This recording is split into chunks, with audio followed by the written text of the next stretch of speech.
Welcome back to my channel.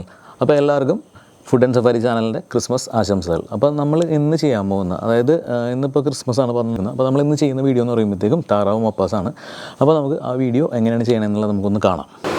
താറാവ് മപ്പാസ് ഉണ്ടാക്കാനായിട്ട് നമ്മൾ 2 താറാവ് കഴുകി വൃത്തിയാക്കി എടുത്തിട്ടുണ്ട്. വലിയ പീസായിട്ടാണ് കട്ട് ചെയ്തേക്കണം. നമ്മളൊരു താറാവ് 10 പീസ് വെച്ചിട്ടാണ് നമ്മൾ കട്ട് ചെയ്തിട്ടിരിക്കുന്നത്. അപ്പോൾ ഇനി ഇതിലേക്ക് നമുക്ക് സ്പൈസസ് ചേർത്ത് കൊടുക്കാറുണ്ട്. നമുക്ക് ഇതിനകത്തേക്ക് നമുക്ക് കുറച്ച് കുരുമുളക്, അതായത് 2 ടീസ്പൂൺ കുരുമുളക് മുഴുവനായിട്ട് ചേർത്തിട്ടുണ്ട്. പിന്നീട് നമുക്ക് പട്ട കഷ്ണം ചേർത്ത് കൊടുക്കാം. അതിന് 7 ഗ്രാമ്പു, പിന്നീട് ഒരു 10 ഏലക്ക. പിന്നെ അടുത്തായിട്ട് നമുക്ക് ഇതിനകത്തേക്ക് ചേർക്കാനായിട്ടുള്ളത് മഞ്ഞൾപ്പൊടിയാണ്. 1/2 ടീസ്പൂൺ മഞ്ഞൾപ്പൊടി. പിന്നീട് താറാവിന് ആവശ്യമായിട്ടുള്ള ഉപ്പ്, ഇഞ്ചി നീളത്തിൽ കട്ട് ചെയ്താണ്.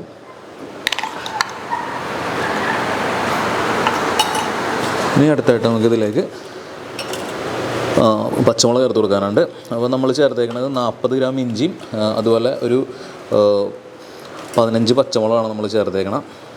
പിന്നെ നമുക്ക് കുറച്ച് കറിവേപ്പില ചേർത്ത് കൊടുക്കാം. എന്നിട്ട് നേരെ ഇതൊരു കുക്കറിലേക്ക് ഇട്ടിട്ട് നമുക്കൊരു 4 വിസിൽ കണക്കാക്കിയിട്ട് നമുക്ക് ഇതൊന്ന് വേവിച്ചെടുക്കാം. അപ്പോൾ ഇതിനകത്ത് വെള്ളം ഒഴിക്കേണ്ട ആവശ്യമില്ല, താറാവിൽ നിന്നുള്ള വെള്ളം ഇറങ്ങിക്കോളും. അപ്പോൾ നമുക്ക് ഇതൊന്ന് വേവിച്ചെടുത്തിട്ട് ബാക്കി എങ്ങനെയാണെന്നുള്ള നമുക്ക് കാണാം. അപ്പോൾ നമ്മൾ താറാവ് മപ്പാസ് വെക്കാനായിട്ട് ഒരു ഉരുളി വെച്ച് കൊടുത്തിട്ടുണ്ട്. ഉരുളിയിലേക്ക് നമുക്ക് വെളിച്ചെണ്ണ ഒഴിച്ച് കൊടുക്കാം. വെളിച്ചെണ്ണയിലാണ് നമ്മൾ കറി വെക്കുന്നത്. അപ്പോൾ അതുപോലെ നമ്മൾ താറാവ് അപ്പുറത്ത് വേവിച്ച് മാറ്റി വെച്ചിട്ടുണ്ട്. 4 വിസിലാണ് നമ്മൾ വേവിച്ചേക്കണം. അപ്പോൾ എണ്ണ ഒന്ന് ചൂടായി വരട്ടെ. അപ്പോൾ നമ്മൾ കുക്കറിൽ താറാവ് വേവിച്ച് മാറ്റി വെച്ചിട്ടുണ്ട്. 4 വിസിലുകൊണ്ട് താറാവ് നല്ലോണം വെന്തിട്ടുണ്ട്. അതുപോലെ താറാവിൽ നിന്നുള്ള വെള്ളം ഇറങ്ങി അത്യാവശ്യം നല്ല ഗ്രേവി ആയിട്ടാണ്, അതായത് വെള്ളം സ്റ്റോക്ക് നല്ലോണം നമുക്ക് കിട്ടും നമ്മൾ മപ്പാസ് വെക്കുമ്പോഴത്തേക്കും.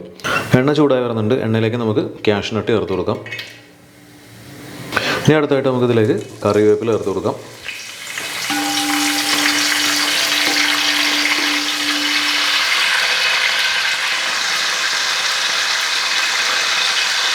ഇനി നമുക്ക് വെളുത്തുള്ളി ചതച്ചതാണ്, തൊണ്ടോടുകൂടിയാണ് നമ്മൾ വെളുത്തുള്ളി ചതച്ചെടുത്തേക്കണം. അപ്പോൾ വെളുത്തുള്ളിയുടെ പച്ചമണം ഒന്ന് മാറിയിട്ടുണ്ട്. ഇനി ഇതിലേക്ക് നമുക്ക് സവോള സ്ലൈസ് ചെയ്ത് കട്ട് ചെയ്ത് ചേർത്ത് കൊടുക്കാം. അപ്പോൾ സവാള ഒന്ന് പെട്ടെന്ന് വഴന്ന് വരാനായിട്ട് നമുക്ക് ലേശം ഉപ്പ് ചേർത്ത് കൊടുക്കാം. അപ്പോൾ നമ്മൾ താറാവിൽ ഉപ്പ് ചേർത്തിട്ടാണ് നമ്മൾ വേവിക്കാനിട്ടത്. അപ്പോൾ ഉപ്പ് ഒന്ന് ശ്രദ്ധിച്ച് ചേർക്കണം. സവാള ഒന്ന് നല്ലോണം വഴന്ന് വരട്ടെ. സവാള വഴന്ന് വരുന്നുണ്ട്. ഇതിലേക്ക് നമുക്ക് 1 ടീസ്പൂൺ മഞ്ഞൾപ്പൊടി നമുക്ക് ചേർത്ത് കൊടുക്കാം. ഇനി നമുക്ക് അടുത്തായിട്ട് മല്ലിപ്പൊടി ചേർത്ത് കൊടുക്കാം. അപ്പോൾ നമ്മൾ 60 ഗ്രാം മല്ലിപ്പൊടിയാണ് നമ്മൾ ചേർക്കുന്ന. 2 വലിയ താറാവാണ് നമ്മൾ എടുത്തേക്കുന്നത്. അത് മല്ലിപ്പൊടിയുടെ ഒരു പച്ചമണം മാറുന്ന വരെ നമുക്കൊന്ന് വഴറ്റി കൊടുക്കാം. ഇനി അടുത്തായിട്ട് നമുക്ക് 1.5 ടീസ്പൂൺ കുരുമുളക് പൊടി, 1.5 ടീസ്പൂൺ പെരിഞ്ജീരകം പൊടിച്ചത്,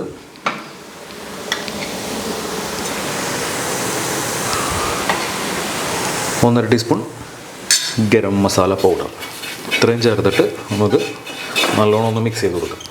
അപ്പോൾ മസാല നല്ലോണം മൂത്ത് വന്നിട്ടുണ്ട്. നമുക്ക് ഇനിയിപ്പോൾ ഇതിലേക്ക് നമ്മൾ കുക്കറിൽ വേവിച്ച് വെച്ചാൽ, അതായത് 4 വിസിൽ വേവിച്ച താറാവ് നമുക്കിതിലേക്ക് ചേർത്ത് കൊടുക്കാം.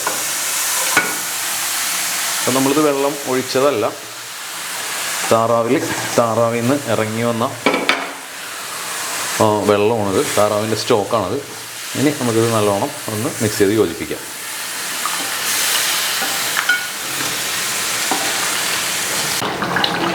അപ്പോൾ സ്റ്റോക്കിൽ കിടന്ന് താറാവ് നല്ലോണം ചൂടായി വരുന്നുണ്ട്.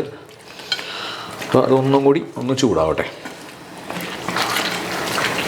അപ്പോൾ നമ്മുടെ താറാവ് സ്റ്റോക്കിൽ കിടന്ന് നല്ലോണം തിളച്ചിട്ടുണ്ട്. മൊത്തം, അതായത് നമ്മൾ ഇട്ട താറാവും അതുപോലെ മസാല എല്ലാം നല്ലോണം ചൂടായിട്ടുണ്ട്. അപ്പോൾ ഇനി അടുത്തായിട്ട് നമുക്ക് ഇതിലേക്ക് തേങ്ങയുടെ 2 പാൽ നമുക്ക് ചേർത്ത് കൊടുക്കാം. അപ്പോൾ നമ്മൾ 2 തേങ്ങയുടെ പാലാണ് നമ്മൾ എടുത്തേക്കണത്. ഇത് 2 പാലാണ് നമ്മളിപ്പോൾ ചേർത്തേക്കണം.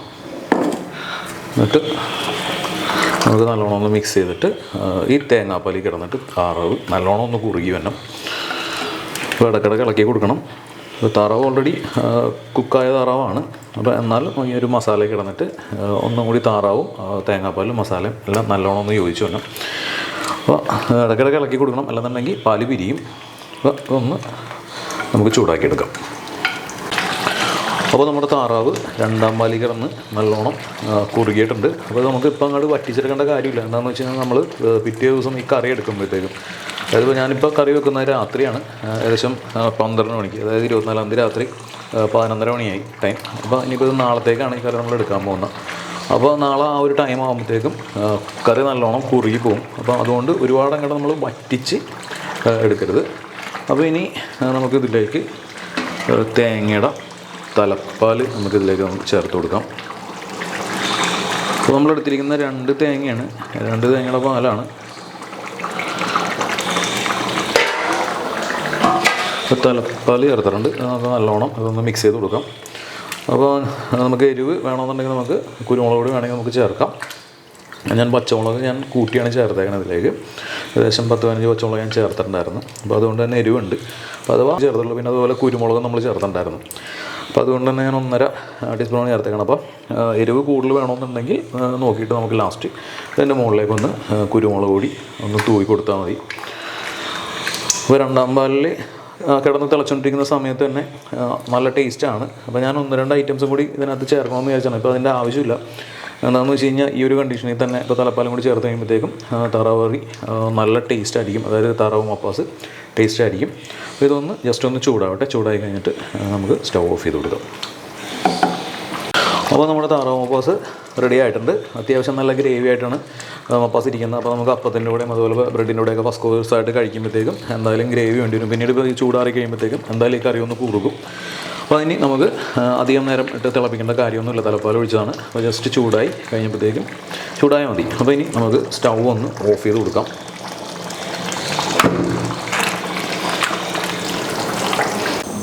അപ്പോൾ നമ്മുടെ ഇന്നത്തെ റെസിപ്പി ആയിട്ടുള്ള താറാവ് മപ്പാസ് റെഡി ആയിട്ടുണ്ട്. അപ്പോൾ ഞാൻ അതിൽ 1-2 ഐറ്റംസും കൂടി ചേർക്കണമെന്ന് ഞാൻ വിചാരിച്ചാണ്. അതായത് കാഷ്നട്ട് അരച്ചതും പിന്നെ കുറച്ച് മല്ലി പുതിന അതൊക്കെ ഒന്ന് നെയ്യിൽ താളിച്ച് ചേർക്കാമെന്ന് വിചാരിച്ചാണ്. പക്ഷേ അതിൻ്റെ ആവശ്യം ഉണ്ടായില്ല. നമ്മൾ രണ്ടാം പാലും അതുപോലെ തലപ്പാലും കൂടി ചേർത്ത് കറി ഉണ്ടാക്കി കഴിഞ്ഞപ്പോഴത്തേക്കും അത്യാവശ്യം നല്ല ടേസ്റ്റ് ആയിരുന്നു കറി. അപ്പോൾ അതുകൊണ്ടാണ് ഞാൻ അത്തരത്തിൽ അങ്ങനെ എക്സ്ട്രാ ഇൻഗ്രീഡിയൻസ് ഒന്നും ഞാൻ ചേർക്കാമായിരുന്നു. അപ്പോൾ എല്ലാവരും തീർച്ചയായിട്ടും റെസിപ്പി ഒന്ന് ട്രൈ ചെയ്ത് നോക്കുക. അതുപോലെ ഇതിന് മുന്നേ ചെയ്ത വീഡിയോസും നിങ്ങളൊന്ന് കാണുക. ഇതിന് മുന്നേ ചെയ്ത വീഡിയോസും അതുപോലെ ഇന്ന് ചെയ്ത റെസിപ്പിയും നിങ്ങൾക്ക് ഇഷ്ടപ്പെടുന്നുണ്ടെങ്കിൽ ചാനൽ സബ്സ്ക്രൈബ് ചെയ്യുക. പിന്നീട് വീഡിയോസ് ഇഷ്ടപ്പെട്ടിട്ടുണ്ടെങ്കിൽ ലൈക്ക് ചെയ്യുക. പിന്നീട് ഇപ്പോൾ വീഡിയോ കാണുന്ന ആൾക്കാർ സബ്സ്ക്രൈബ് ചെയ്യാത്ത ആൾക്കാരാണെന്നുണ്ടെങ്കിൽ ചാനൽ സബ്സ്ക്രൈബ് ചെയ്യുക.